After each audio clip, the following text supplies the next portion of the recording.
Okay बच्चों, तो direction find करना चाह रहे थे हम फोर्स की। जो मैग्नेटिक फोर्स लगती है ना किसी करंट कैरिंग वायर में in an external magnetic field. तो उसकी डायरेक्शन फाइंड करने का एक तरीका तो राइट हैंड पाम रूल था। दूसरा तरीका मैंने अभी आपको सिखाया, फिजिकल मेथड। यानी जहां पर मैग्नेटिक फील्ड एक दूसरे को एडअप करेंगी, रीइंफोर्स करेंगी, तो वहां पर स्ट्रॉन्गर मैग्नेटिक फील्ड जनरेट होगी। और जिस जगह पर दो मैग्नेटिक फील्ड एक दूसरे को कैंसिल आउट करेंगी, तो वहां पर मैग्नेटिक फील्ड वीकर बनेगी और फोर्स हमेशा स्ट्रॉन्गर से कहां को लगेगी? वीकर की तरफ। नाउ लेट्स मूव फॉरवर्ड दूसरे स्टेप की तरफ। That is the direction from cross product. अभी आपको पता है कि जो फोर्स है ना, force, magnetic force on a current carrying wire, वो है जी current into length cross B. यानी एक्चुअली वो लेंथ और मैग्नेटिक फील्ड का क्रॉस प्रोडक्ट है। और क्रॉस प्रोडक्ट की डायरेक्शन बताना सिखाया था मैंने आपको। तो इमेजिन करें कि ये आपके पास है लेंथ, ओके, एंड ये है आपके पास मैग्नेटिक फील्ड। ओके जी। तो एक आपके पास लेंथ है, एक आपके पास मैग्नेटिक फील्ड है। तो आपकी जो फोर्स होगी वो इनके परपेंडिकुलर होगी, इस प्लेन के। तो अगर मैं यहाँ पर एक प्लेन इमेजिन करता हूँ, let's say this is the plane.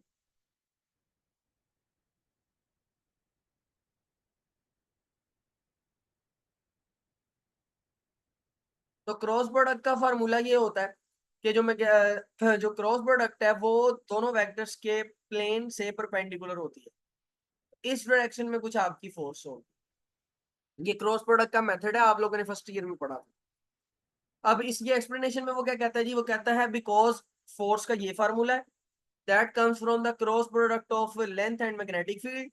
So according to the cross product rule, force will be perpendicular to the plane. Force उस प्लेन के परपेंडिकुलर होगी जिसके अंदर रॉड और मैग्नेटिक फील्ड मौजूद है। ये यहाँ पर बी आना है।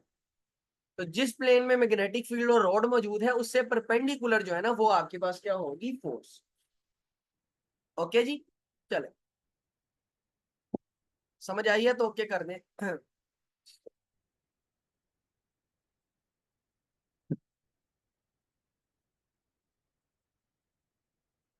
अच्छा जी, तीसरा तरीका है राइट हैंड पाम रूल, जो कि मैं पहले भी आपको एक्सप्लेन कर चुका हूँ। The fingers of right hand point in the direction of magnetic field. जो फिंगर्स हैं वो मैग्नेटिक फील्ड की डायरेक्शन में पॉइंट करती हैं। जो थंब है, that points in the direction of current. और जो नॉर्मल टू द पाम है, यानी पाम के perpendicular, that points in the direction of magnetic force. तो ये पाम रूल है। बाकी ये समझा चुका हूँ मैं आपको।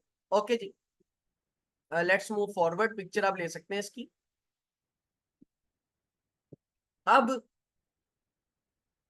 एक शॉर्ट क्वेश्चन आता है पेपर में, मैग्नेटिक इंडक्शन या मैग्नेटिक फील्ड स्ट्रेंथ। तो एक्चुअली ये जो बी वेक्टर था ना, बी वेक्टर, ये थी मैग्नेटिक फील्ड स्ट्रेंथ, या मैग्नेटिक इंडक्शन भी कहते हैं इसे बाज दफा। तो अभी देखें जी, फोर्स का क्या फार्मूला बना था जी? तो फोर्स का फार्मूला बना था I L B sine alpha.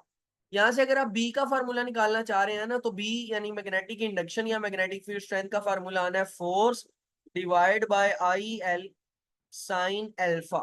This will be the formula of magnetic induction. अब अगर मैं एंगल को 90 डिग्री इमेजिन कर लूं, तो साइन 91 होता है।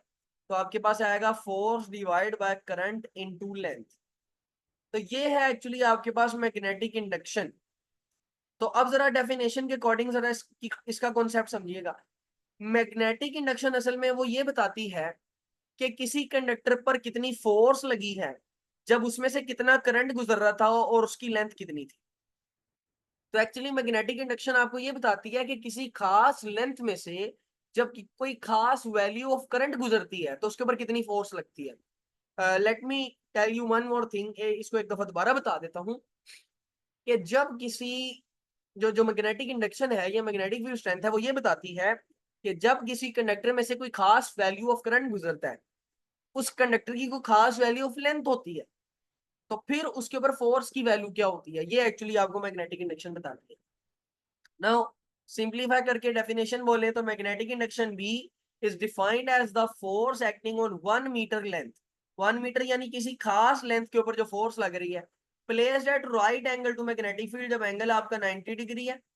व्हेन 1 एम्पेयर ऑफ करंट, जब उसमें से 1 एम्पेयर का करंट गुजरता है। ठीक है जी। तो असल में मैग्नेटिक इंडक्शन आपको ये बताती है कि कितनी फोर्स लगती है जब 1 मीटर की लेंथ में से 1 एम्पेयर का करंट गुजरे। Get it? पल्ले पड़ी?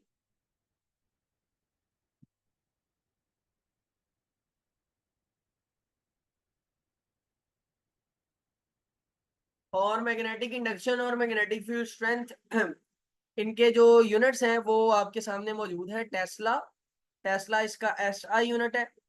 गॉस, गॉस इसका सीजीएस यूनिट है। वेबर पर मीटर स्क्वायर है और Newton per ampere per metre है। ठीक है। एक और बात मैंने कल आपको बताई थी, एक टेस्ला में 10 की पावर 4 गॉस होते हैं। एक दफा दोबारा बता दिया मैंने ताकि याद हो जाए। तो ये सब मैग्नेटिक फील्ड स्ट्रेंथ और मैग्नेटिक इंडक्शन के यूनिट। चले स्क्रीनशॉट ले लें इसका। 1 2 3। ओके।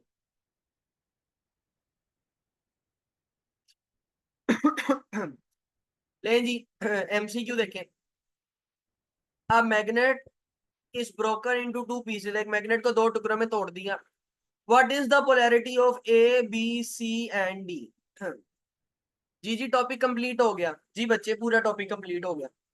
आप बुक से जब इसको रीड करेंगे तो पूरा टॉपिक कंप्लीट है। और वैसे बुक से रीड करने की जरूरत नहीं है, मेरे वाले याद कर लें वही लिख लें। बाकी अगर करना है तो करके देख लीजिएगा, सारा क्लियर हो गया। तो एक मैग्नेट को आपने तोड़ा है दो टुकड़ों में। आपने ये बताना है कि ए बी सी और डी की क्या पोलैरिटी है। देखें जी, तो अगर मैं ए को नॉर्थ मान लूं और बी को साउथ मान लूं और मैं इस पूरे मैग्नेट को दो टुकड़ों में तोड़ूं, तो फिर आपको पता है कि यहाँ नॉर्थ बन जाएगा, यहाँ साउथ। और इसी तरह यहाँ नॉर्थ बन जाएगा और यहाँ क्या बन जाएगा, साउथ। तो आपने याद रखना है कि ए और सी जो है वो नॉर्थ है और बी और डी क्या है, साउथ। तो ए और सी जो है दैट इज नॉर्थ, बी और डी क्या है जी, साउथ। तो इसका आंसर बनेगा सी। ये समझ में आया? कल मैंने बताया था इसके बारे में। चले ओके बच्चे। ये आज का लेक्चर था और कुछ नहीं पढ़ना हमने आज। बहुत शुक्रिया। अल्लाह हाफिज। ये टॉपिक लॉन्ग है जी बेटा, ये टॉपिक लॉन्ग है। चले ओके भाई, अल्लाह हाफिज।